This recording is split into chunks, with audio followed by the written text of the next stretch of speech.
Watson Wednesdays are back, and Kiyaya and I are so sad to be saying goodbye to those weird Watsons of Flint, Michigan. Today we'll be sharing the final chapter and the epilogue of Christopher Paul Curtis's Newberry and Coretta Scott King Award-winning book, The Watsons Go to Birmingham, 1963, with Chapter 15, The World-Famous Watson Pet Hospital. It all starts now. Sit back, relax, get cozy. It's story time with Kiyaya and Daniel. Dropping gems from Keisha Christian. She's on a mission, sharing information, knowledge for soul, body and mind. Dropping gems, KeishaGems.com. KeishaGems.com.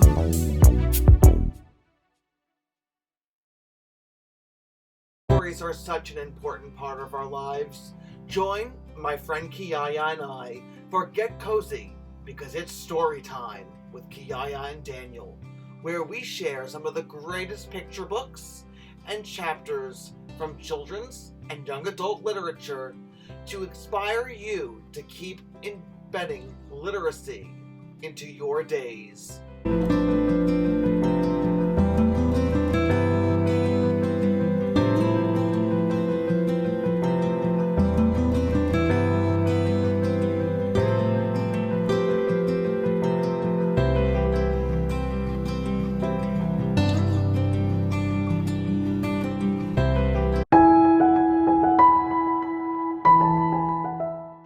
Chapter 15, The World-Famous Watson Pet Hospital. Mama and Dad didn't know I was in the living room. We'd been back in Flint for a couple of weeks and they were still talking about what had happened, but never around us. The only thing I knew for sure was that the bomb wasn't dropped on the church by an airplane. Grandma Sands called a couple of times and told them that the police thought two white men drove a car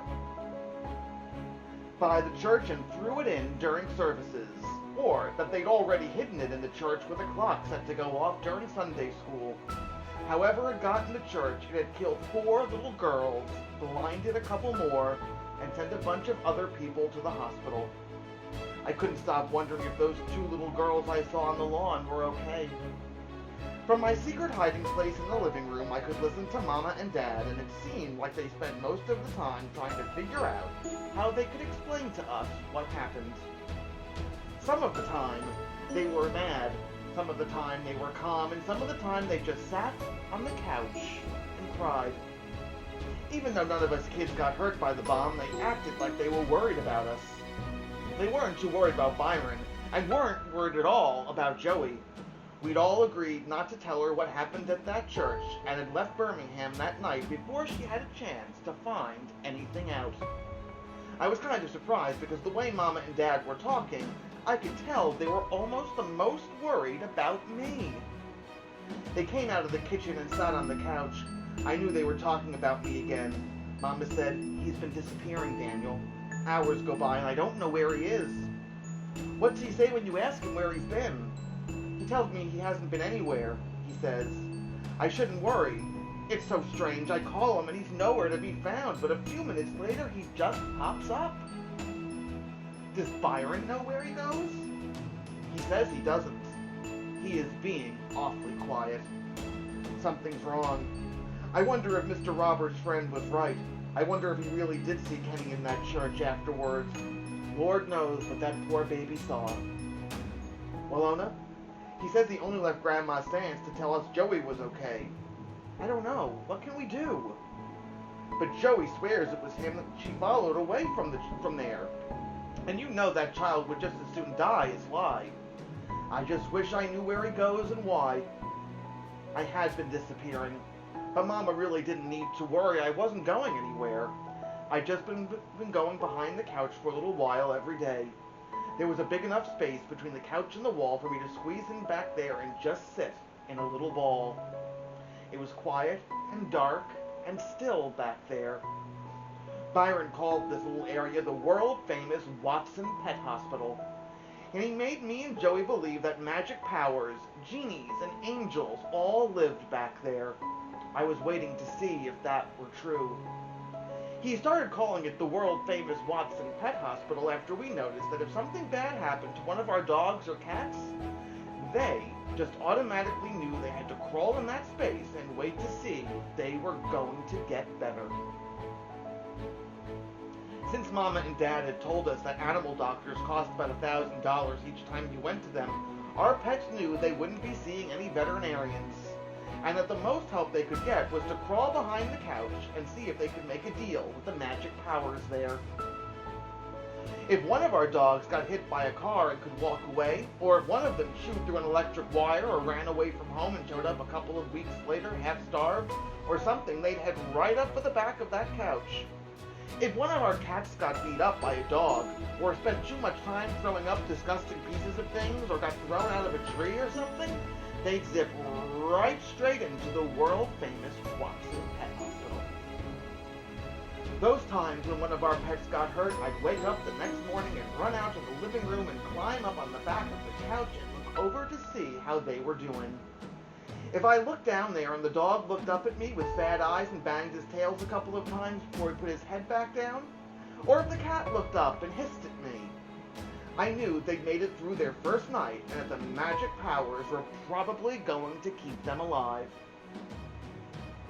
If, when I looked behind the couch and just saw a crumpled up yellow towel where the dog or cat had been laying, I knew Mama would soon be telling us that Sooty or Fluffy or Scamp or Lady or whoever the patient was hadn't done too well and would be spending the rest of the time running around happily in cat or dog heaven.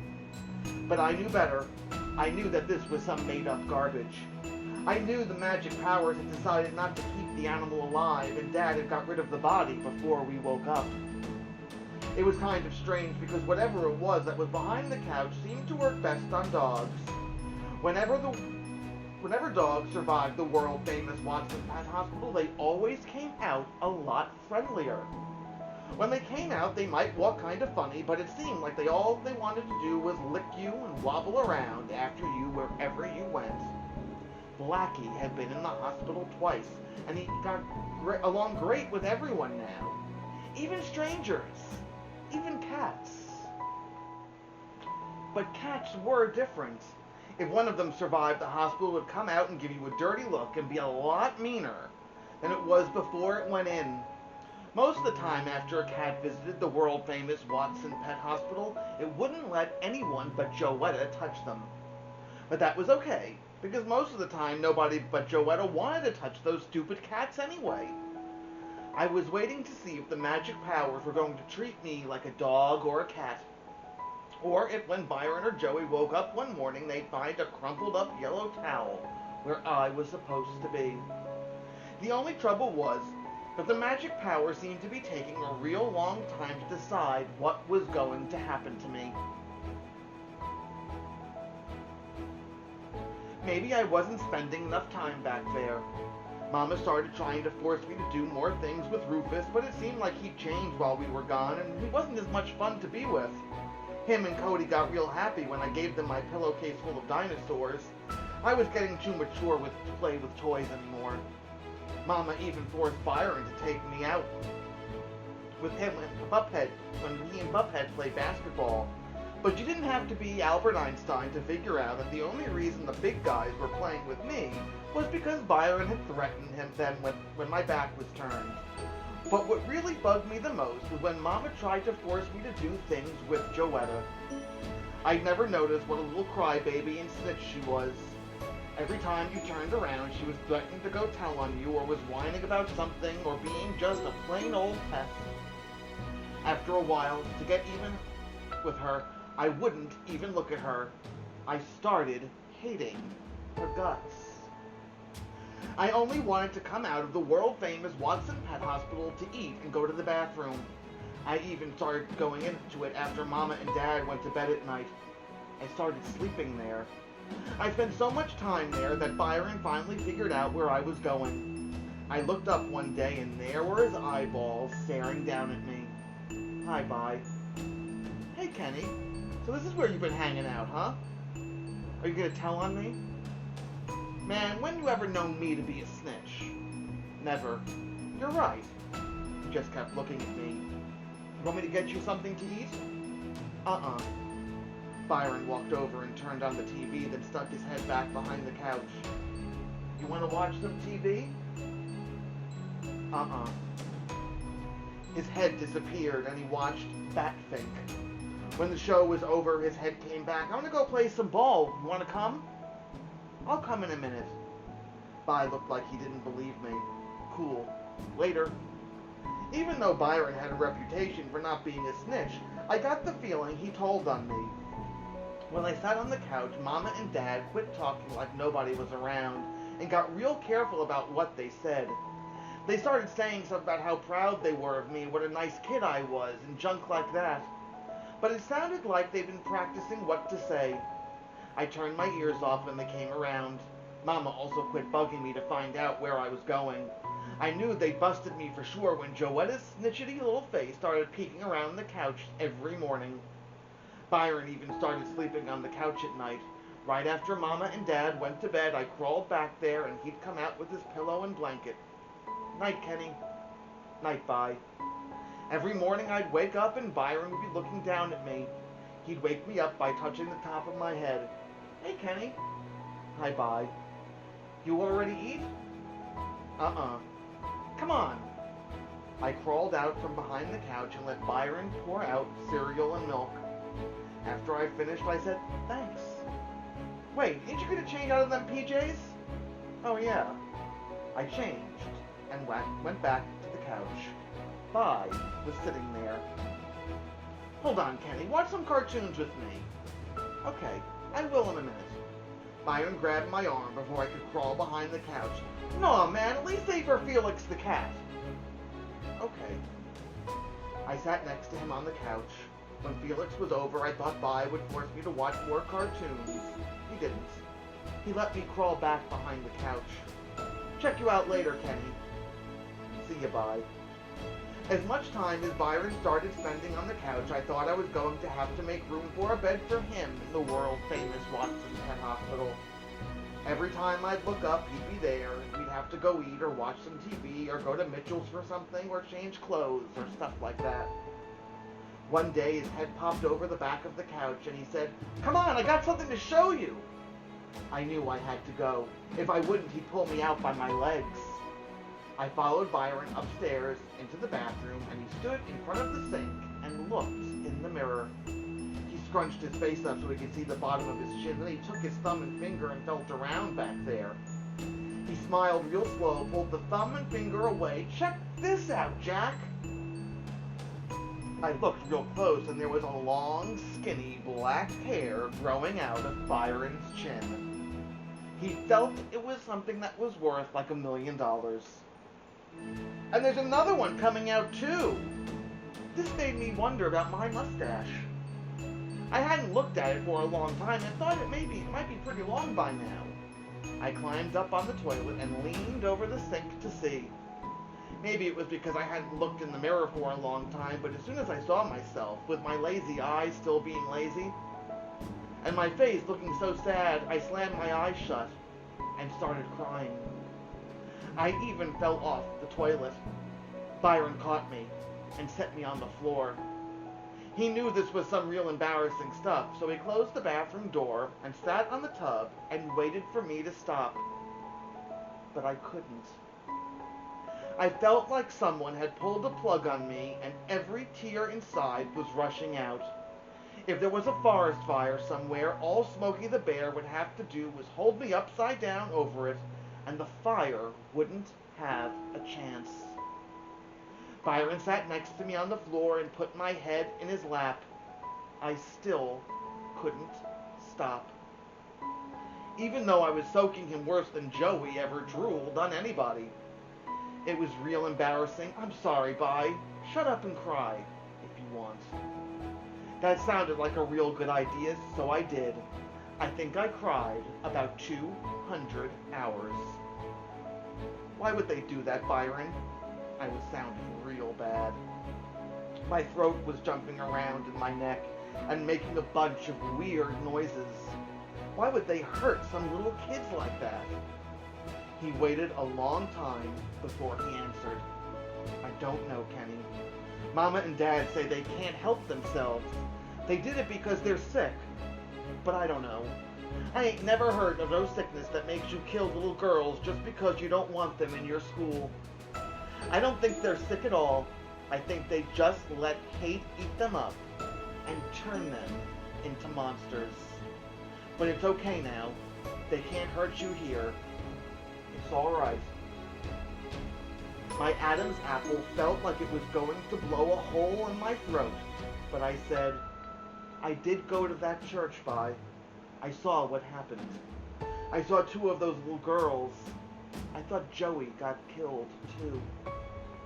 We all did, Kenny. There ain't nothing wrong with being sad or scared about that. I'm sad about it, too. I got real scared, too. But, man, no one's gonna hurt you here. But Vi, I tried to think how to say it. I'm not scared. I'm just real ashamed of myself. That was it. That was the main thing I finally found out from being a patient in the world-famous Watson Pet Hospital.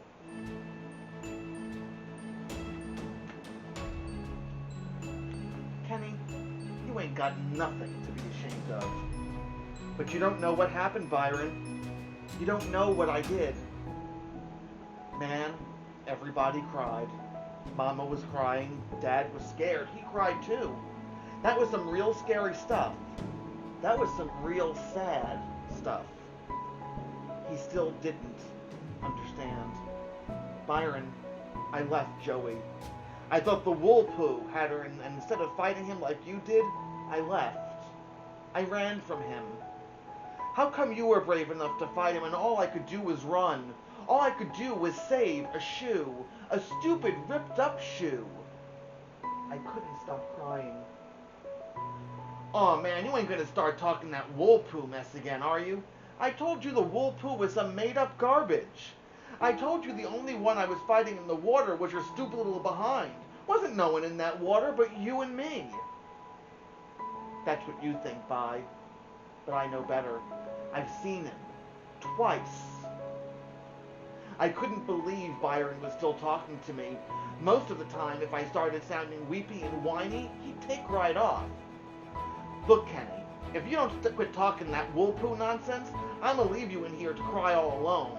There ain't no such thing as a wool poo. Then he stopped sounding so mean and said, and there ain't no such thing as magic powers either. I wasn't surprised he brought up the magic powers. You think I don't know why you've been hanging out behind the couch?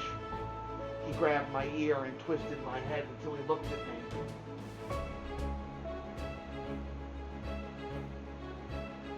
You think I don't know? You're waiting for some stupid magic powers or genies or an angel to make you feel better?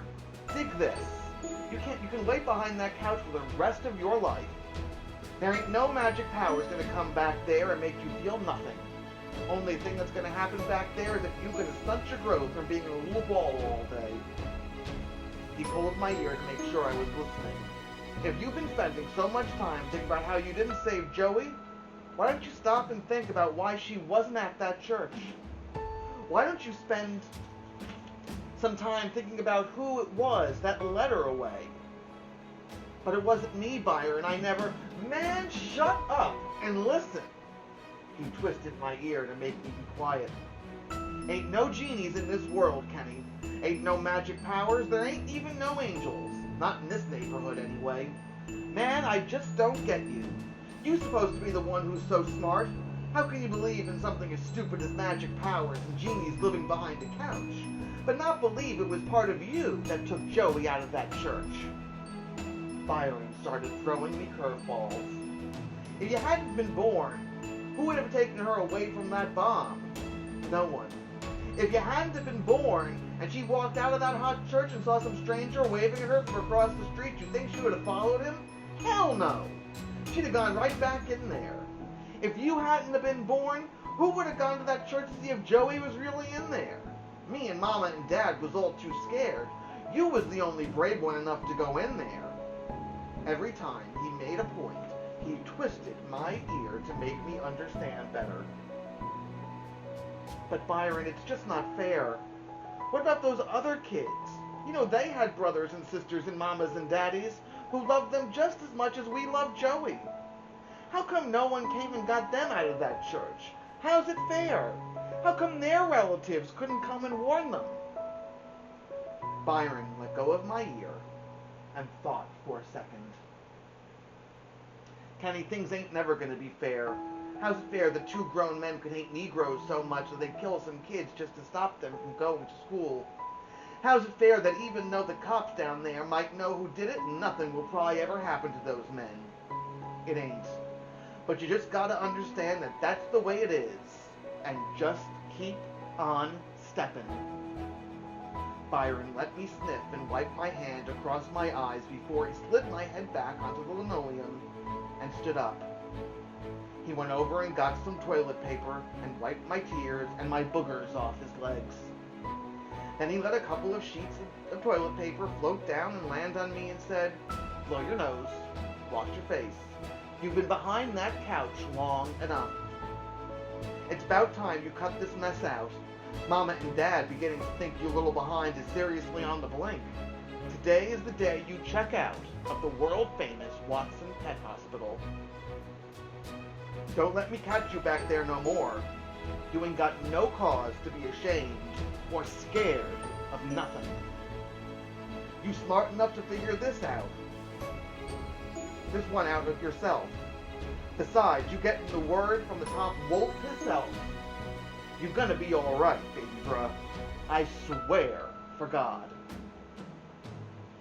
He walked over to the mirror and scrunched his face up so he could look at his chin again. Then he used his thumb and finger to pull that long, skinny black hair out a little bit. He let the hair go, smiled at himself, ran his hands along his head like he was brushing his hair. "Shoot," he said. "I sure wish someone would come clean and tell me who my real folks was. They ain't just no way in hell two people as ugly as your mama and daddy could ever have a child as fine as me." He blew himself a kiss in the mirror and turned and left the bathroom. Before he shut the door, I could see that Mama and Dad and Joey were standing there in a little knot, trying not to let me know they were eavesdropping. Mama whispered, "What's going on, Vi?" "Why was Kenny crying like that? Is he okay?" He told her, "Kenny's gonna be cool. He's related to me, ain't he?" "Byron Watson, how many times am I going to tell you about saying ain't?" Some of the time, it was hard to figure Byron out. He was very right about some things, and he was very wrong about some things. He was very wrong when he said the wool poo was something he made up. If he'd ever had his ankle grabbed by it, he'd know it was real. If he'd seen the way it was crouched down, crawling around in the dust and the smoke of the church in Birmingham, he'd know it wasn't some made-up garbage. If he'd ever seen those horrible toes, he'd know the wool poo was as serious as a heart attack. He was also very wrong about there not being any magic-like powers or genies or angels. Maybe those weren't the things that could make a run-over dog walk without wobbling. But they were out there. Maybe they were in the way that your father smiled at you after you messed something up real bad. Maybe they were in the way you understood that your mother wasn't trying to make you the laughing stock of the whole school when she'd call you over in front of a bunch of your friends and you spit on her finger to wipe the sleep out of your eyes. Maybe it was magic powers to let you know that she was just being Mama. Maybe they were the reason that you really didn't care when the kids would say, "Yuck, you let your mama slob all over you?" And you had to say, "Shut up, that's my mama. We got the same germs." Maybe there were genies in the way your sister would throw a stupid tea party for you when you had fun, even though it was kind of embarrassing to sit at a little table and sip water out of plastic teacups. Maybe there were magic powers hiding in the way your older brother made all the worst thugs in the neighborhood play basketball with you, even though you were double dribbled every time they threw you the ball. And I'm sure there was an angel in Birmingham when Grandma Sands wrapped her little arms around all the weird Watsons and said, My family. My beautiful, beautiful family. I climbed up on the toilet and leaned over the sink to take a look. I smiled. Byron was very right about some things, too. He was very right when he said I was too smart to believe in magic powers live behind the couch. He also knew what he was talking about when he said I was gonna be all right. Joetta banged on the door. Kenny? Byron said you're feeling much better now. If that's right, come on out. I gotta use the bathroom real bad. She said real, like it had a million letters in it. Some of the time I wondered if there really was something wrong with me. A few minutes ago, I'd been crying on the floor like a kindergarten baby, and now I was looking in the mirror laughing. I blew my nose and splashed a little water on my face because I wanted to go out. Besides, I had to think of a way to get at least half of my dinosaurs back from Rufus. Come on in, Joey.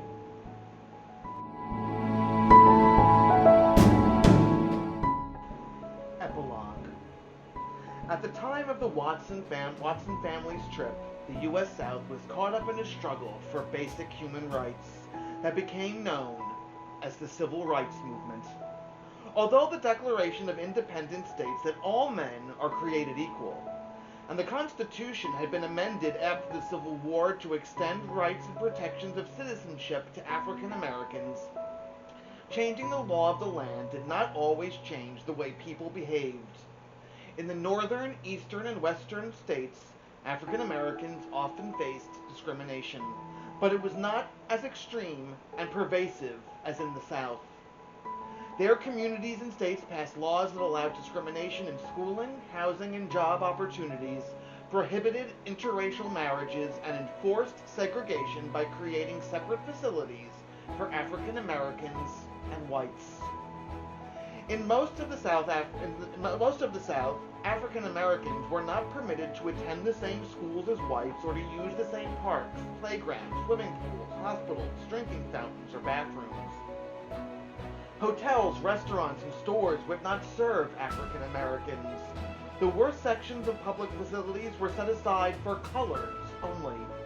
White children often attended large, well-equipped modern schools, while African American students went to one-room schoolhouses without enough books or teachers.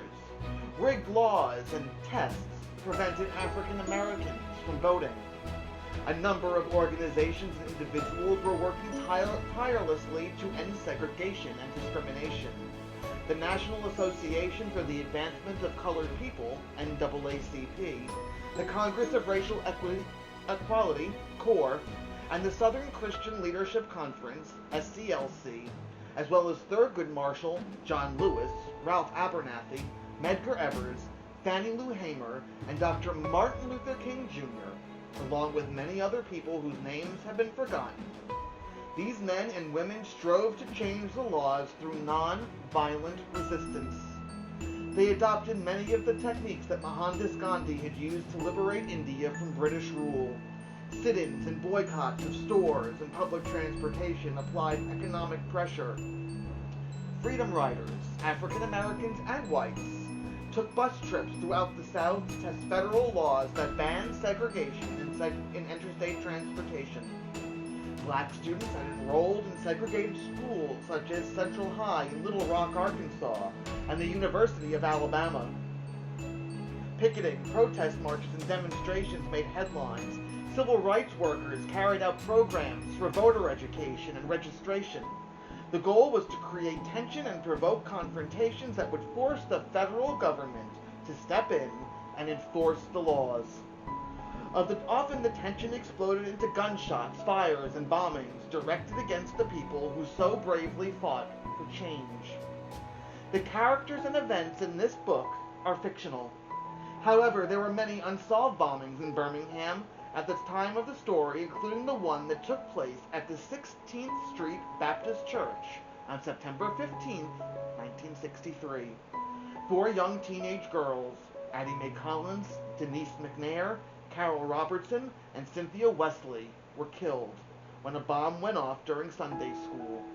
Addie Mae Collins' sister Sarah had to have an eye removed, and another girl, was blinded.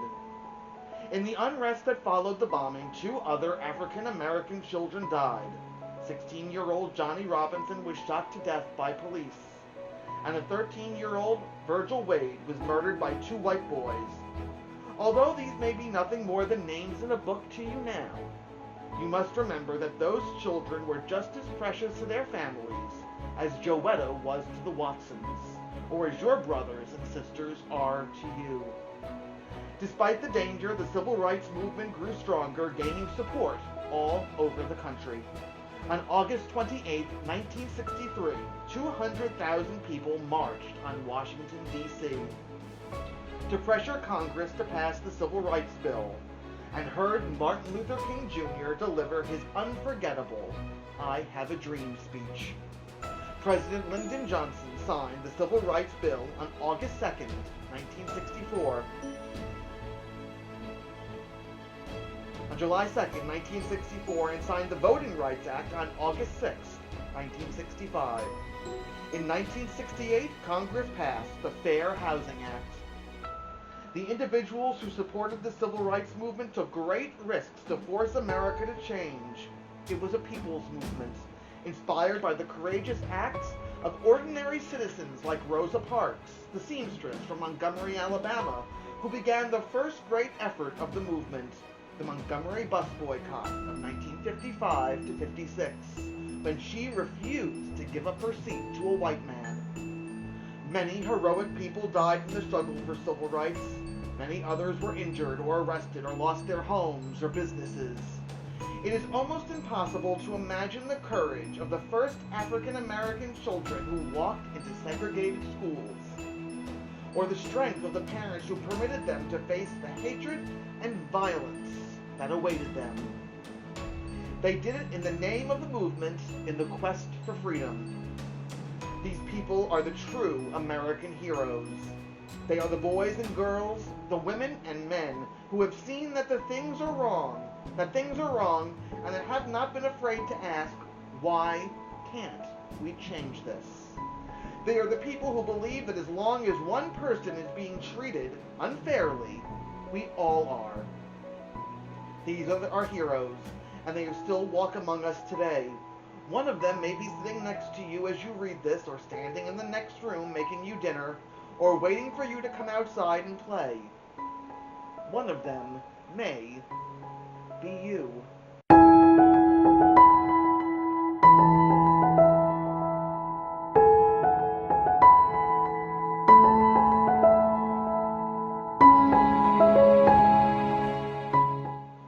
Friends, we have been sharing this book for many reasons. One, it's a great example of adolescent literature that is exemplary.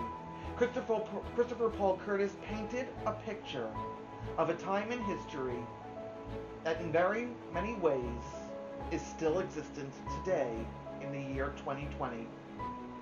We've been facing racial injustices as white on black crimes continue, where segregation still exists, and we are still not equal. I want to share a portion that I just read before.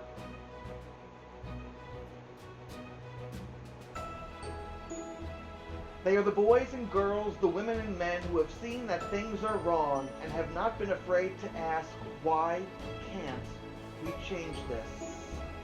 They are the people who believe that as long as one person is being treated unfairly, we all are. Friends, these words couldn't ring more true today. We hope that you've enjoyed our reading of Christopher Paul Curtis's Newberry and Coretta Scott King Award-winning book, The Watsons Go to Birmingham, 1963, as much as Kiyaya and I have enjoyed sharing it with you. Let the words of this phenomenal author ring true to you today. Take a stand. Make a difference. We all are here for you, and we are all here for each other. Until we meet again for our next episode of Get Cozy, please remember to stay safe and healthy. And to remember, that's right, Kiyaya, reading is power.